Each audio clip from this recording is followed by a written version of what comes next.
Welcome to Finsights Daily by Finvestin, where we cover the daily updates from the world of finance that impacts your day-to-day life. I'm your host Narendran. Quick reminder, play this episode at 1.5x for a better experience if you are short on time.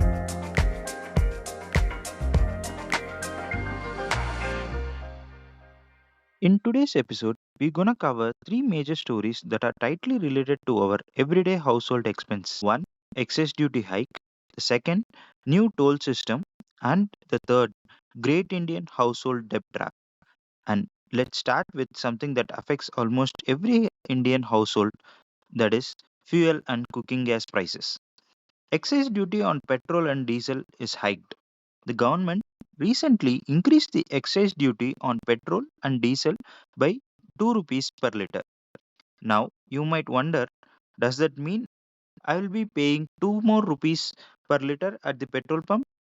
No, not immediately. Oil Minister Hardip Singh Puri said that this 2 rupees increase won't be passed on to the end consumers right now. Instead, the oil companies will take the hit. But here's the catch, these companies are already under financial pressure. So while prices might not go up immediately, there's chance they might increase it slowly over the time or cut back on discounts and offers. LPG cylinder price hiked by rupees 50. Now let's talk about something that literally heats up your kitchen, the LPG cylinder.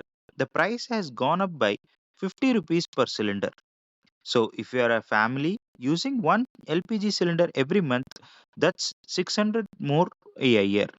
But for larger families using two cylinders a month, this adds up to an extra 1200 rupees per year, a noticeable dent in the budget. And remember, this comes at a time when grocery bills, school fees, and electricity costs are also rising. Is there any hope for a price cut? The minister did mention about that.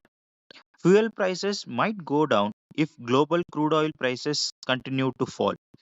That's good news in theory, but we have seen in the past that even when the global prices drop, our fuel prices don't always follow. The crude price is at $64 per barrel, but even then, our government might increase the excise duty as they did in the year 2014 to 2016 period.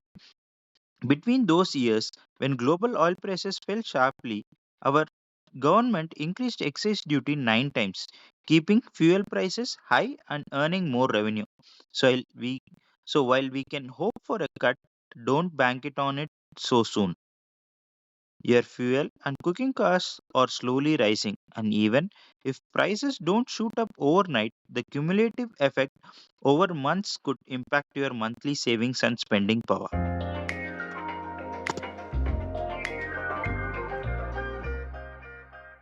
Now, the second topic is for all the daily commuters, road trippers, and even truck drivers out there, toll taxes. Union Minister Nitin Gadkari just announced that the government is coming up with a new toll policy, and this might be good news for your wallet. What's changing? The government plans to reform how tolls are collected on highways. Right now, toll collection is often based on distance, not usage, inconsistent depending on the state or highway operator. Sometimes you pay even if you exit early or only use a small portion of a highway. This leads to frustration, long queues, and yes, extra money spent unnecessarily. What might be the new system look like? Though full details are not out yet, the hints point towards reducing toll rates, introducing fairer, more transparent toll charges like pay as you go method, possibly using technology like GPS or satellite based systems to track how much road you actually used and charged you accordingly. How does this help us? Let's break it down simply. If you are a daily commuter who uses a stretch of highway just to get to work and back, you might currently be paying full toll for only partial use. The new system could reduce your cost. If you are into road trips or drive for business, this change could lower your travel costs significantly. Truck and bus operators may also benefit, and in turn, this can reduce costs of goods and bus ticket prices too. When will this happen? The Minister Gadkari said that new policy will be announced in the next 8 to 10 days. So, expecting an official update soon. Implementation might take time, but it's a right step in the right direction. Coming to the final segment of our episode, we will start this section with a question.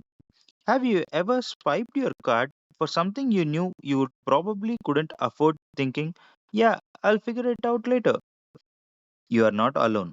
In this segment, we're going to see what's being called India's rising swipe now, worry later culture. And trust me, this one trend we can't afford to ignore. Recently, Delhi based CA Ayush Sanghi raised eyebrows on LinkedIn, warning that middle class Indians are falling in a debt trap. He blames the mix of influencer culture, instant delivery, and insta-worthy lifestyles selling dreams that many can't financially sustain. That might sound like just another hot take, but guess what? The numbers back him up. The household debt in India is ballooned from 36.6% of GDP in 2021 to 42.9% in 2024. For context, it hovered around 33% pre pandemic. That's nearly a 10 percentage point jump in just few years. It's not just higher income folks, it's everyone. Between 2021 and 2024, personal loans from banks jumped 75%, retail credit from NBFCs, non banking financial companies grew 70%, and microfinance loans soared to 67%. Now, contrast that with household disposable income, which only grew 43%. Consumption up 49%. That's a gap, a dangerous one. Here's where things getting worried even more. More and more Indians are taking unsecured loans, that means no collateral, just to consume, not to invest. Unsecured personal loans from banks are up by 82%. From NBFCs, a jaw dropping 130% increase has been happening. And these are concentrated among lower income households earning under 5 lakhs a year. Even credit card debt is spiraling. NPAs, that is non performing assets or unpaid dues, have jumped over 500% in just 3 years. That's not just bad, it's borderline alarming. The average interest rate on overdue credit card balances is, can you guess, is 42 to 46% per year. Let that sink in. And here's the kicker: 3 out of 5 people who take personal loans already have 3 or more active loans. Some microfinance borrowers are juggling debts from 4 or 5 lenders. This isn't just numbers game anymore, it's a stress cycle.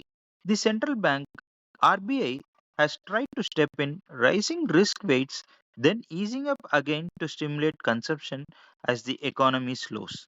But here's the big question: how much more debt can already stretched households take on just to keep spending? With incomes barely moving, the burden of repayment is only getting heavier. And that's starting to show rising delinquencies in gold loans, personal loans, even vehicle finance. So, here's my takeaway: just because credit is easy doesn't mean it's cheap or safe. Before you swipe that card or click buy now, pay later, ask yourself, is this a want or a need? Can I pay this off without touching my emergency fund? If the answer is no, it's probably not worth it. Because here's the hard truth: the price of instant gratification is long term debt stress. We're gonna talk in detail about debt trap in the upcoming episode of Wealth Your Way podcast, where we will talk about practical guide on managing personal debt. We will break down strategies to prioritize repayments, avoid common traps, and how to overcome this debt crisis with the step by step process. So, if you are feeling Overwhelmed, or just want to get ahead of your debt, don't miss it. Tune into our Wealth Your Way series that's coming on our the same Finsights podcast. Well, that's all for today's Finsights Daily. Thank you for joining me. This is Naren signing off. I'll see you in the next episode with fresh updates from the financial world. Have a wonderful evening and remember, stay financially savvy.